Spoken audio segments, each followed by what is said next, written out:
this is sort of almost becoming a tour that you're doing. I'll gather you were sort of in Wales in the week? Yes, it is. I was in Berwick-on-Tweed on last Sunday. I was in Llangollen on Wednesday. Tomorrow I'm in St Anne's. And I'll be in Stafford on the 10th of April as well. And there will probably some occasions between now and then, I guess, the way things are going at the moment.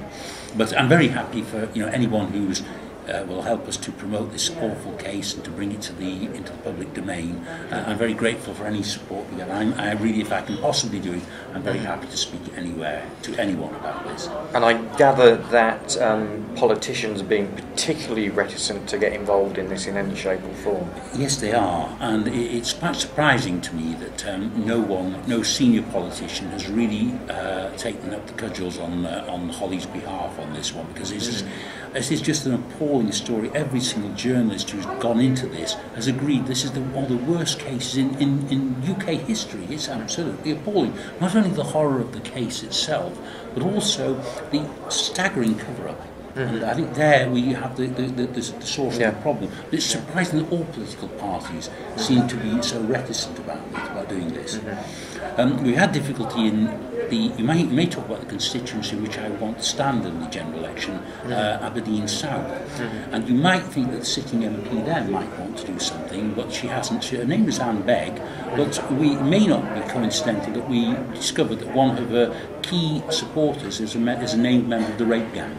It was interesting because you took us into a little tour of the whole aspect of the Scottish government compared to what we have as a whole UK government. Yes. So, I mean, this seems to be almost an untold secret about devolution in terms of what the Scottish people are going to find themselves shackled with, almost. Well, I think it is. You see, I think that one of the big problems is, of course, the control of the media is the biggest problem in Scotland. Because, as we've talked about, as happened in other countries, this control is actually concealing vital facts from the people of Scotland. It really is. And it's an awful thing. And this type of thing with the Hollie Greig case is just a symptom of a greater malaise. Now, you mentioned the media there. We've seen copies of the Warrington Guardian where there was a virtual whole page there about the case. What's been the reaction to that from people and indeed any other media sources? It's been very good, actually, although it still hasn't been picked up by the major media. We were quite pleased about it. Well, we were pleased because it was quite a good article. I thought very fairly done and constructed in a very helpful way, in a way that people could understand the basis of the story without going into it too great a depth. And I was hoping by now that perhaps a few more people would follow up on that. It's had great compliments from all the people who have seen it. Sure. I think it's a very good one indeed. But still, we just got that final push. It appears at the moment we do get a lot of reports from journalists, and basically they're all waiting for somebody to take the first step. So as soon as someone goes over the top of the trench, then they will follow. But it's who's going to go first. I think they already believe that this story cannot be suppressed forever. It's too big. And I'm hoping that is the case, that someone will have the guts to come forward. And I'm hoping that some senior politician will have the guts to come forward, because that would also break the story if they're prepared to, and they should do that in the interest. Parliamentary privilege and all that. I mean, we have a general election coming up, and of course many things will be discussed: the economy, taxation, foreign policy, all the usual things. But what could be more fundamental than the protection of our children, especially the most vulnerable members of society? Without that, society is not worth living without that.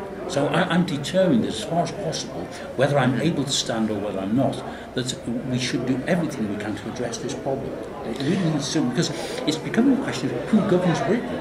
Indeed. We've had this before, the 1970s went directly to the trade unions, but now, who are the media and the politicians so frightened of that they daren't intervene in this absolutely horrific story? It makes one wonder. Was there ever actually a time where you thought, I'm really going to have to give this up, this is just unassailable odds? Was there ever sort of a weakness in the No, never.